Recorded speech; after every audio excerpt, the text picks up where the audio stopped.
শত সহস্র বাধা ডিঙিয়ে তার যে মিশন ছিল ইসলামের আলোকে পৃথিবীর মধ্যে তুলে ধরা, ছড়িয়ে দেওয়া, সেই মিশনে তিনি পৃথিবীর ইতিহাসে সবচেয়ে অল্প সময়ে নিজের মিশনকে সবচেয়ে ভালোভাবে সাকসেস করা, সাফল্যের চরম এবং পরম শিখরে পৌঁছানো মানুষগুলোর মধ্যে থেকে তিনি সবচেয়ে সেরা ছিলেন। মদিনায় মাত্র 10 বছর তিনি কাজ করবার সুযোগ পেয়েছেন এবং এই 10 বছরের মধ্যে বদর, উহুদ, খন্দক, তাবুক, একটার পর একটা যুদ্ধ, আগ্রাসন, ভেতর থেকে ইহুদিদের ষড়যন্ত্র, মুনাফিকদের ষড়যন্ত্র, বেদুইনদের ডিস্টার্ব, মক্কা থেকে মুশরিকদের যে শত্রুতা, বিদ্বেষ, যুদ্ধ বিগ্রহ, এসব কিছুর মাঝেও তার মিশনকে তিনি সাকসেস করে গেছেন। পৃথিবীর সবচেয়ে শক্তিশালী ধর্ম, পৃথিবীর সবচেয়ে বেশি মানুষ যাকে অনুসরণ করে, পৃথিবীতে সবচেয়ে বেশি সংখ্যক মানুষ যার নামে নিজের সন্তানকে নামকরণ করে, 1.5 সহস্রাব্দী পরেও পৃথিবীতে সবচেয়ে প্রাসঙ্গিক যে মানুষটি, সবচেয়ে বেশি আলোচনা হয় যাকে কেন্দ্র করে, সবচেয়ে বেশি অনুসরণ করা হয় যাকে, সবচেয়ে বেশি ফলোয়ার যার রয়েছে, যাকে কেউ কটু কথা বললে পৃথিবীর সবচেয়ে বেশি সংখ্যক মানুষ মনে আঘাত অনুভব করে, তার নাম মুহাম্মদ সাল্লাল্লাহু আলাইহি সাল্লাম। কি ছিল তার তারুণ্যে, কিভাবে তার তারুণ্যকে তিনি কাটিয়েছেন, কিভাবে তার যৌবনকে তিনি অতিবাহিত করেছেন, সে আলোচনা অনেক দীর্ঘ আলোচনার ব্যাপার। আমি শুধুমাত্র তার সেই তারুণ্যের সংক্ষিপ্ত কয়েকটি চিত্র আপনাদের সামনে তুলে ধরতে চাই। সময়ত উপস্থিতি, আজ বয়সে আমরা যারা তরুণ এবং যুবক, আমরা মনে করি এটি বোধহয় হেয়ালিপনার বয়স, এটি বোধহয় আমাদের বিনোদন, আনন্দ, আড্ডা এবং বন্ধু বান্ধবের সাথে একান্তে সময় কাটাবার বয়স। আমরা মুহাম্মদ সাল্লাল্লাহু আলাইহি সাল্লামকে দেখি, তার তারুণ্যে তিনি কর্মমুখর ছিলেন, কাজের প্রতি অত্যন্ত মনোযোগী একজন মানুষ ছিলেন। আজ আমরা যদি বিশ্ব দরবারে আবারও মাথা উঁচু করে দাঁড়াতে হয়, মুহাম্মদ সাল্লাল্লাহু আলাইহি সাল্লামকে পাঠ বরং পুনঃপাঠ করার কোনো বিকল্প পথ আমাদের সামনে খোলা নেই। আপনি পৃথিবীতে বহু সফল মানুষের গল্প শোনাতে পারবেন, শত সহস্র বাধার পাহাড় ডিঙ্গিয়ে নিজের মিশনকে সবচেয়ে অল্প সময়ে, দ্রুততম সময়ে সফল করার, অর্ধ পৃথিবীর শাসন এর সূচনা করে দেওয়ার এই কাজটি মুহাম্মদ সাল্লাল্লাহু আলাইহি সাল্লাম ছাড়া পৃথিবীতে আর কাউকে আপনি দেখাতে পারবেন না। যার জন্য মক্কার এই ছোট একটি ভূমি সংকীর্ণ হয়ে গিয়েছিল, যিনি তার প্রিয় মাতৃভূমিতে টেকাটাই যার দায় ছিল, পাও রাখবার মতো কোনো জায়গা যখন তিনি পাচ্ছিলেন না, মদিনার মানুষেরা যাকে যখন ওয়েলকাম করে মক্কা থেকে এনে মদিনায় স্থান দিয়েছিল, জায়গা দিয়েছিল, আশ্রয় দিয়েছিল, সেই মুহাম্মদ সাল্লাল্লাহু আলাইহি সাল্লাম মাত্র 10 বছরের ব্যবধানে এমন এক রাষ্ট্র, এমন এক পৃথিবীর সূচনা করে গেছেন যে অল্প কিছু সময়ের মধ্যে খোলাফায়ে রাশেদার শাসন আমলে অর্ধ পৃথিবী মুসলমানদের পদানত হয়েছে। এরকম একজন সাকসেস মানুষ, এরকম একজন সফল মানুষের তারুণ্য কিভাবে কাটিয়েছেন, আজকের তরুণদের সেই জীবনী, তার জীবনের সেই অংশ, মূল্যবান এবং সোনালী সময়গুলোকে আমাদের বারবার পাঠ করা দরকার। সময়ত উপস্থিতি, আমি যেটি বলছিলাম, আমাদের তরুণদের একটা বড় অংশ মনে করে যে তারুণ্যটাই হলো খেলতামাশা করার, আনন্দ বিনোদন করার এবং আড্ডা মারার এবং একান্তে হেয়ালিপনা করে, দুষ্টুমি করে, মজা করে, সিরিয়াসনেস ছাড়া একটা লাইফ পার করার নাম। অথচ আমরা দেখি মুহাম্মদ সাল্লাল্লাহু আলাইহি সাল্লাম তার তারুণ্য থেকে অত্যন্ত সিরিয়াস ছিলেন তার কাজে কর্মে। বিশেষ করে সমাজের অর্থনীতিতে অবদান রাখবার জন্য একজন তরুণ হিসাবে আমাদের যে দারুণ ভূমিকা রাখার সুযোগ আছে, তার দৃষ্টান্ত রেখেছেন মুহাম্মদ সাল্লাল্লাহু আলাইহি সাল্লাম। তিনি এবং তার আগে যত নবী রাসূল এসেছেন পৃথিবীতে, সমস্ত নবী রাসূলরাই কম বেশি রাখালির কাজ করতেন। আপনারা জানেন রাখালের কাজটা অত্যন্ত কঠিন একটি কাজ, এবং এই কাজটি মুহাম্মদ সাল্লাল্লাহু আলাইহি সাল্লামও অন্যান্য নবীদের ধারা পরম্পরা হিসেবে তিনিও কিন্তু রাখালের কাজটা করেছেন। তার তারুণ্যের গুরুত্বপূর্ণ একটা সময় গেছে রাখালি করে। পশুদের রাখালি করতে গিয়ে, বিশেষ করে ছাগল চড়াবার যে কাজটি, এই কাজটি সমস্ত নবী রাসূলগণই কম বেশি করেছেন। কেন করেছেন? অনেক পশু থাকতে এই পশুর রাখালি করার দায়িত্বই আল্লাহ তাআলা নবী রাসূলদের কেন দিয়েছেন, এটা নিয়ে বহু গবেষণা আছে, বহু আলোচনা আছে, সেদিকে আমি যাচ্ছি না। শুধুমাত্র সংক্ষেপে এটুকু বলতে চাই, অন্য সমস্ত প্রাণীর চাইতে ছাগলের রাখালি করা বা ছাগল চড়ানোর কাজটা খুব কঠিন কাজ। ছাগলের নেচার হলো, যদি কেউ ছাগল চড়ায় থাকেন অথবা ছাগল চড়ানো দেখে থাকেন তাহলে অনুমান করতে পারবেন, ছাগলের নেচার হলো যে ছাগলকে আপনি যেদিকে ডাকবেন সে তার উল্টো দিকে যাবে। আপনি যদি ছাগলকে ডান দিকে টানেন তো ছাগল ধরেই নিবে সম্ভবত আমার রাজ্যের সকল দুঃখ হয়ে ডান দিকেই আছে, সো আমার দায়িত্ব হলো বাম দিকে টানা। আপনি যদি এবার ছাগলের রায়ের সাথে তার মতের সাথে ঐক্যমত পোষণ করে এবার আপনি বাম দিকে যেয়ে বলেন ঠিক আছে চলো তোমার দিকেই যাই, ছাগল এবার চিন্তা করবে ব্যাপার কি, এ লোক বামে কেন আসলো, তাহলে আমার ডানেই যেতে হবে। ছাগলের রাখালি করা খুব কঠিন একটা কাজ। অন্য অনেক বড় বড় পশু আছে যে পশুগুলো রাখালি করা এত কঠিন কাজ নয়। ছাগলের রাখাল যারা হন, বাংলা একটা কথাই আছে যে ছাগলের খুঁটি ধরা। ছাগল যে শক্ত করে খুঁটি ধরে এটা কিন্তু খুব কঠিন একটা ব্যাপার।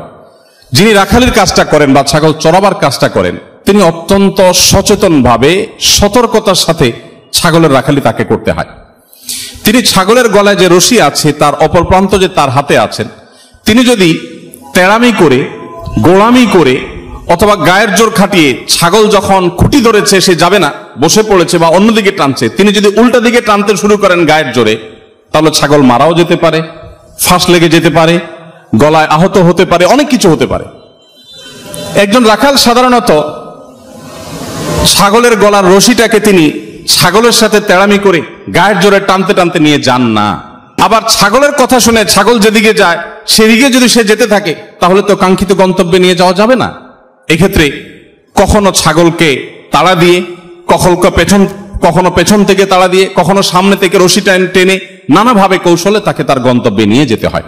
নবী রাসূলদেরকে আল্লাহ রাব্বুল আলামিন ছাগল চড়াবার যে কাজটি সবাইকে করিয়েছেন, হয়তোবা এই কারণে অনেক গবেষকরা এটি বলেছেন যে সমাজের নানা শ্রেণী পেশার মানুষের মধ্যে যে অবাধ্য হওয়ার, আল্লাহর নাফরমানি করার প্রবণতা আছে, জাহান্নামমুখী টান আছে, আকর্ষণ আছে, সৃষ্টিগতভাবে মানুষের মধ্যে যে প্রবৃত্তি আছে, প্রবৃত্তি তাকে অন্যায় কাজের প্রতি টানে আকর্ষণ করে। সাধারণত সচরাচর ভালো কাজের প্রতি আকর্ষণ হয় না। এই জায়গা থেকে একজন নবী, একজন রাসূল কিভাবে তার জাতিকে অত্যন্ত কৌশলে তার বুদ্ধিমত্তা দিয়ে, আল্লাহর দেয়া জ্ঞান এবং প্রজ্ঞা এবং হিকমা দিয়ে তাদেরকে কিভাবে জান্নাতের পথে নিয়ে আসবেন সেই বিষয়ে তাদেরকে প্রশিক্ষণের অংশ হিসেবে কাজটি করিয়েছেন। তো আমাদের নবী সাল্লাল্লাহু আলাইহি সাল্লাম এই কাজটি অন্যান্য নবীদের ধারাবাহিকতা তিনিও করেছেন। তার তারুণ্যে যে সময়টা তিনি এই কাজ করেছেন, এই সময়টাতে তিনি তার এই কর্মমুখী জীবন যাপন না করলেও পারতেন। তিনি অন্য অনেকের মতো মক্কা যুবকদের মধ্যে একটা উল্লেখযোগ্য অংশ যারা যুদ্ধ বিগ্রহ করে, অনেকে আছে যারা রাহাজানে ছিনতাই করে তাদের যৌবনের একটা অংশকে পার করত। বিশেষ করে আমরা সেই সময়ের কথা বলছি যখন জাহিলি যুগ ছিল, ইসলাম পূর্ব জাহিলি যুগের যে আরবদের তরুণদের যে অবস্থা ছিল সেই অবস্থা থেকে আমাদের প্রিয় নবী সাল্লাল্লাহু আলাইহি ওয়াসাল্লাম সম্পূর্ণ ব্যতিক্রম ছিলেন। তিনি অত্যন্ত পরিশ্রমী একজন মানুষ ছিলেন, কর্মমুখর একজন মানুষ ছিলেন। তিনি তার এই বয়সের একটা পর্যায়ে যখন 20 বছর মাত্র পার হয়েছে, 20 পার হওয়ার সঙ্গে সঙ্গেই তার জীবনে সুযোগ আসে ব্যবসা করবার।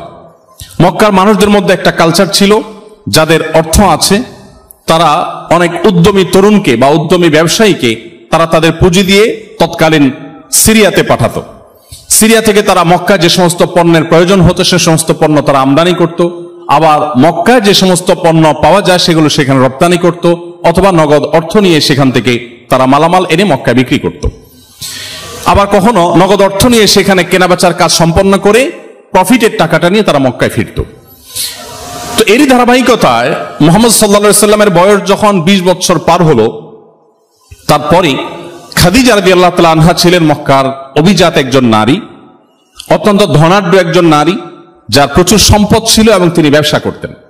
তার ব্যবসা পরিচালনার পদ্ধতি হতো, সিরিয়াতে যারা যেত তাদের কাছে তিনি টাকা দিয়ে দিতেন, তাদের কাছে তখনকার মুদ্রা দিয়ে দিলে তারা সেখানে গিয়ে ব্যবসা করতেন এবং তার প্রফিটের অংশ ভাগ খাদিজা রাদিয়াল্লাহু তাআলা আনহাকে দিতেন। মুহাম্মদ সাল্লাল্লাহু আলাইহি সাল্লাম সম্পর্কে যখন খাদিজা রাদিয়াল্লাহু তাআলা শুনতে পেলেন যে একটা তরুণ মক্কায়, যিনি বিশ্বস্ত হিসেবে সবার কাছে ব্যাপকভাবে খ্যাতি অর্জন করেছেন, তার বিশ্বস্ততা এটা ছিল তখন প্রবাদ তুল্য, তখন খাদিজা রাদিয়াল্লাহু তাআলা আনহা তাকে ব্যবসা করবার অফার দিলেন, প্রস্তাব দিলেন এবং বললেন যে আমি আপনার মাধ্যমে ব্যবসা করতে চাই। নবী করিম সাল্লাল্লাহু আলাইহি সাল্লাম এই সুযোগ হাতছাড়া করলেন না, তিনি তার দেওয়া সে পুঁজি নিয়ে সিরিয়ায় চলে গেলেন। তার সাথে ছিলেন মাইসারা নামক একজন দাস, তাকে নিয়ে নবী করিম সাল্লাল্লাহু আলাইহি সাল্লাম চলে গেছেন সিরিয়াতে। সিরিয়া গিয়ে ব্যবসা করেছেন। প্রতিমধ্যে অনেক ঘটনা ঘটেছে অলৌকিক। আমরা জানি নবীদের নবুয়ত প্রকাশের আগে এবং পরে আল্লাহ রাব্বুল আলামিন তাদের মাধ্যমে অনেক অলৌকিক বিষয় আশয় প্রকাশ ঘটান তাদের নবুয়তের প্রমাণ স্বরূপ। মাইসারা সেসব প্রত্যক্ষ করেছে। এবং বিশ্বস্ততার সাথে নবী সাল্লাল্লাহু আলাইহি সাল্লাম ব্যবসা বাণিজ্য করে মক্কায় ফিরে এসেছেন। তিনি ফিরে আসার পর খাদিজা রাদিয়াল্লাহু তাআলা আনহা তার সম্পর্কে মাইসারার মুখ থেকে অনেক অলৌকিক ঘটনা দেখেছেন। সেখানকার এক পাদ্রী তার সম্পর্কে একটা ভবিষ্যৎবাণী করেছেন, সে বিষয়ে উল্লেখ করেছেন। আরো তার সততা, তার নিষ্ঠার, তার আমানতদারিতা, তার পেশাদারিত্ব, এই বিষয়গুলো শুনতে পেয়ে খাদিজা রাদিয়াল্লাহু তাআলা আনহা বেশ বিস্মিত হলেন। তিনি দীর্ঘদিন ব্যবসা করছিলেন মক্কা, অন্য কোনো মানুষকে অর্থ দিয়ে তিনি এত বেশি প্রফিটের চোখ কখনো দেখেননি, মুখ কখনো দেখেননি। যত বেশি প্রফিট পেয়েছেন মুহাম্মদ সাল্লাল্লাহু আলাইহি ওয়াসাল্লামের মাধ্যমে। তিনি দেখে অবাক হয়ে গেলেন যে আগের লোকদের সাথে ব্যবসা করেছি, তারা তো আমাকে এত লাভ দেয়নি। একই প্রক্রিয়ায় ব্যবসা হয়েছে, কিন্তু এই লোক আমাকে অনেক লাভ দিয়েছে। তার মানে লোকটা বিশ্বস্ত, আমানতদার, পেশাদার, তিনি সিরিয়াস তার কাজের ব্যাপারে। তখন খাদিজা রাদিয়াল্লাহু তাআলা আনহা তারই এক বান্ধবীর মাধ্যমে মুহাম্মদ সাল্লাল্লাহু আলাইহি সাল্লামকে বিবাহের প্রস্তাব দেন। মুহাম্মদ সাল্লাল্লাহু আলাইহি সাল্লাম সে বিবাহের প্রস্তাবে সম্মতি দেন এবং তার চাচা আবু তালেব নিজে খুতবা দিয়ে সে বিবাহ সম্পন্ন করান। নবী করিম সাল্লাল্লাহু আলাইহি সাল্লামের জীবনের এই অংশটুকু আপনাদেরকে শোনাবার উদ্দেশ্য হলো, আমরা তরুণরা যারা মনে করি আমাদের এখনো কাজের বয়স হয়নি, আমাদের এখন খেলাধুলার বয়স, আনন্দ বিনোদনের বয়স, সংস্কৃতিতে ডুবে থাকার বয়স, আড্ডার মধ্যে আমাদের লেগে থাকার বয়স, আমার মনে হয় নবী করিম সাল্লাল্লাহু আলাইহি সাল্লামের এই জীবনীতে আমাদের জন্য শেখার মতো অনেক বিষয় রয়েছে, নেওয়ার মতো অনেক বিষয় রয়েছে। বিশেষ করে একজন মানুষ তার জীবনের কোনো অংশই তার কাছে মূল্যহীন হতে পারে না, তারুণ্য সবচেয়ে মূল্যবান বিষয়। নবী করিম সাল্লাল্লাহু আলাইহি সাল্লাম বলেছেন, লা তাযালু কদমা আবদিন ইয়াওমাল কিয়ামতি হাত্তা ইউসআলা আন আরবা। চারটি প্রশ্নের উত্তর দেওয়া ছাড়া কিয়ামতের দিন আল্লাহর কাছে কোনো মানুষ তার দুটি পা নাড়াতে পারবে না। চারটি কমন প্রশ্নের উত্তর সবাইকে দিতে হবে। তার মধ্যে থেকে একটি প্রশ্ন হলো ওয়ান শাবাবিহি ফিমা আবলা। তরুণরা তার তারুণ্যের সময়টাকে কিভাবে কাটিয়েছে, তার তারুণ্যের অর্জন কি, তার তারুণ্যে তিনি কতগুলো খেলায় জিতেছেন, কতগুলো ক্লাবের মেম্বার হয়েছেন, কতগুলো আড্ডা তিনি দিয়েছেন, তার বন্ধুদের সাথে কি করেছেন। এই অ্যাচিভমেন্ট আল্লাহ শুনতে চাইবেন না। আল্লাহ শুনতে চাইবেন তার তারুণ্যের এই সময়টা তিনি পাপ মুক্ত ভাবে, অপরাধ মুক্ত ভাবে থেকে তিনি কতটা প্রোডাক্টিভ কাজ করতে পেরেছেন, তিনি কতটা ভালো কাজ সম্পাদন করতে পেরেছেন, তিনি কতটা ভালো কাজের সূচনা করতে পেরেছেন, ভিত্তি স্থাপন করতে পেরেছেন। তার তারুণ্যের অ্যাচিভমেন্ট কি আল্লাহ আলাদা করে জিজ্ঞাসা করবেন। অথচ আমাদের সমাজে ধরেই নেওয়া হয় যে আমাদের ইবাদত বন্দেগী, আমাদের ভালো কাজ, আমাদের নামাজ রোজা, আল্লাহর সঙ্গে একান্তে কথা বলা, দোয়া করা, সামাজিক কার্যক্রম, এসব, এমনকি পরিবারের দায়িত্বভার গ্রহণ করা, বাবা মার আয় উপার্জনে তাদের সাথে প্লাস করা, তাদের সাথে সহযোগীর ভূমিকা অবতীর্ণ হওয়া, আমরা ধরেই নেই যে এগুলো পড়ালেখার পরে যখন আমি চাকরি বাকরি করব, ব্যবসা বাণিজ্য করব, বড় হবো তখন আমি করব। আমি আমার ক্ষুদ্র জীবনের অংশ আপনাদের সঙ্গে খুব কিঞ্চিত শেয়ার করতে পারি। আমি আমার ছাত্র জীবনে দেশের মাদ্রাসার জগতের সবচেয়ে বড় মাদ্রাসা হাটহাজারী মাদ্রাসা যখন পড়াশোনা করি, তখন আমার বাবার জীবনে একটি দুঃসময় আসে।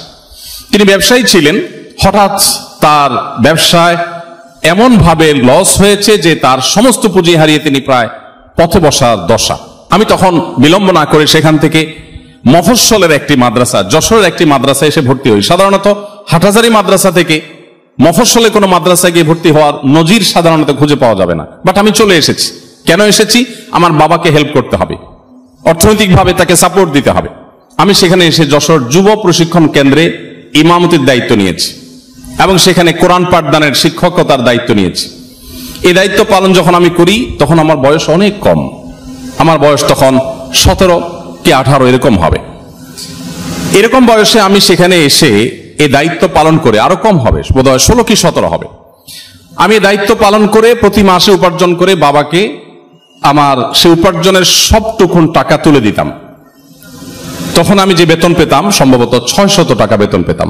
আমার মনে পড়ে আমার জীবনে 4 বছর আমি সেখানে দায়িত্ব পালন করেছি, 600 টাকা থেকে 6 টাকা কোনোদিন আমি কেটে রাখিনি। 600 টাকার সবটুকুন টাকা বাবার হাতে তুলে দিতাম। উদ্দেশ্য ছিল যে বাবার যাতে চলতে একটু সহজ হয়, সুবিধা হয়, তার জন্য সাপোর্ট হয়। আমি নিজে কষ্ট করে চলতাম এবং 3 থেকে 4 কিলোমিটার বাইসাইকেল রান করে ক্লাস করতাম, যেতাম। এবং এই সময়ের মধ্যে, 4 বছরের মধ্যে আমার জীবনের ছাত্র জীবনের সবচেয়ে সাফল্য কওমি মাদ্রাসা শিক্ষা বোর্ডের অধীনে 10 stand, 3rd stand, 2nd stand, সারা দেশের সব কওমি মাদ্রাসাগুলোর একটাই বোর্ড আপনারা জানেন। সে বোর্ডে 10ম স্থান, 3য় স্থান এবং 2য় স্থান এবং সর্বশেষ এসে 1ম স্থান। ইফতাতে সারা দেশে সমস্ত ছাত্রদের মধ্যে কম্পিটিশন করে এই স্থানগুলো আল্লাহ তাআলা আমাকে অর্জন করার তৌফিক দিয়েছেন। আমি কিন্তু একই সঙ্গে উপার্জন করছি এবং আমার বাবার ফ্যামিলিতে সাপোর্ট দিচ্ছি। এই কথাগুলো আপনাদেরকে এই জন্য বলা, আমাদের তারুণ্যর কথা মনে উঠলে আমাদের মনে হয় যে খেলাধুলা, বিনোদন, জাস্ট হেয়ালিপনা, জাস্ট আড্ডা, জাস্ট এমন সব কাজকর্ম যেগুলো প্রোডাক্টিভ কিছু নয়, না তার জন্য, না তার পরিবারের জন্য, না সমাজের জন্য, না দেশের জন্য, রাষ্ট্রের জন্য, না বিশ্ব মানবতার জন্য। আমরা সেই নবীর উম্মত যেই নবী তার তারুণ্য থেকেই সমাজের অর্থনীতিকে সচল রাখবার জন্য ভূমিকা রেখেছেন, যে নবী তার তারুণ্য থেকেই ব্যবসা বাণিজ্য করেছেন, যে নবী তার তারুণ্য থেকে তার বিশ্বস্ততার প্রমাণ দিয়েছেন, যে নবীর বিশ্বস্ততার কারণে মক্কার সমস্ত মানুষেরা, এমনকি তার শত্রুতা যারা লালন করত তার প্রতি, সে মক্কার মুশরিকরা পর্যন্ত যাকে আল আমিন এবং বিশ্বস্ত মানুষ হিসাবে উপাধি দিতে বাধ্য হয়েছে। সময়ত উপস্থিতি, আমি আজ আপনাদের কাছে সেজন্য উদাত্ত আহ্বান রাখতে চাই, আসুন আমাদের তারুণ্যকে আমরা প্রোডাক্টিভ কাজে ব্যয় করার চেষ্টা করি। এটি মুহাম্মদ সাল্লাল্লাহু আলাইহি ওয়াসাল্লামের আদর্শ, এটি মুহাম্মদ সাল্লাল্লাহু আলাইহি ওয়াসাল্লামের তারুণ্য থেকে পাওয়া আমাদের শিক্ষা। নবী করিম সাল্লাল্লাহু আলাইহি ওয়াসাল্লাম তার তারুণ্যে যে ব্যবসা করেছেন, শুধু তাই নয়, তার সারা জীবন তিনি ব্যবসার প্রতি মানুষকে উৎসাহিত করেছেন। তার একটি হাদিস রয়েছে, তিসআতু আশহারির রিজকি ফিত তিজারা, আল্লাহ তাআলা পৃথিবীতে যত রিজিক রেখেছেন তার 10 ভাগের 9 ভাগ আল্লাহ তাআলা রেখেছেন ব্যবসার মধ্যে, বাণিজ্যের মধ্যে। আমাদের তরুণদের উল্লেখযোগ্য অংশ এখনো পর্যন্ত চাকরির জন্য তারা মরিয়া থাকে, তারা চাকরি করতে চায়, বিশেষ করে উদ্যোক্তা হতে চায় না, ব্যবসা করতে চায় না। আপনারা জানেন গোটা পৃথিবীতে ইহুদিরা যে প্রভাব বিস্তার করে আছে, আজ গোটা পৃথিবীতে তারা যে তাদের ছড়ি ঘুরাচ্ছে, গোটা পৃথিবীর অর্থনীতিতে, গোটা পৃথিবীর রাজনীতিতে, সবকিছুতে তারা প্রভাব বিস্তার করছে। সংখ্যায় তারা খুবই নগণ্য, কিন্তু তারা এই যে কাজটা করতে পারছে, এর অন্যতম সিক্রেটস গুলোর একটি হলো প্রত্যেক ইহুদি প্রত্যেকে তারা উদ্যোক্তা হওয়ার চেষ্টা করে। পৃথিবীর বড় বড় উদ্যোগগুলো আপনারা আমার চেয়ে ভালো জানেন, সবগুলো ইহুদিদের কন্ট্রোলে। দুর্ভাগ্য সেই মুসলিম তরুণের জন্য, যে মুসলিম তরুণ চাকরি করার জন্য, অন্য অর্থে আরো সহজ অর্থে, সরল অর্থে চাকর হওয়ার জন্য যে মুসলিম তরুণ চেষ্টা করে। আমি আপনাদেরকে উদাত্ত আহ্বান রাখতে চাই, আমাদের নবী মুহাম্মদ সাল্লাল্লাহু আলাইহি সাল্লাম তিনি চাকরি করেছেন, চাকরিকে আমি খারাপ বলছি না, তিনি অন্যের অধীনে কাজ করেছেন, কিন্তু তার জীবনের বড় অংশ কেটেছে চাকরি করে নয়, ব্যবসা করে, উদ্যোক্তা হয়ে। মনে রাখবেন, কোনো কাজ কখনো ছোট হয় না। আপনি ক্ষুদ্র থেকে ক্ষুদ্র কাজ শুরু করেন আল্লাহর উপরে ভরসা করে, আপনার তারুণ্যের যে অবসর সময়টা, সেই সময়টাতে আপনি প্রোডাক্টিভ কাজ করেন, সেখান থেকে দেখবেন আপনি অনেক মানুষের উপার্জনের পথ উন্মোচন করতে পেরেছেন। আল্লাহ আপনার জীবনে বারাকা দিয়েছে, আপনি জীবনে অনেক হেয়ালিপনা থেকে, অনেক ভুল বিচ্যুতি থেকে বেঁচে থাকতে পারবেন যদি আপনার তারুণ্যের অবসর সময়টাকে প্ল্যান ওয়াইজ আপনি কাটাতে পারেন। এজন্য আমি আপনাদেরকে উদাত্ত আহ্বান রাখতে চাই, আপনারা পড়াশোনা শেষে, এমনকি পড়াশোনা চলাকালীন সময় আপনারা কোনো না কোনো উদ্যোগের সাথে সম্পৃক্ত হয়ে যাবেন। আমরা সুন্নাহ ফাউন্ডেশন থেকে এদেশের বেকার তরুণ তরুণীদেরকে তাদের কর্মসংস্থান করে দেওয়ার জন্য, তাদেরকে ব্যবসার পথে তুলে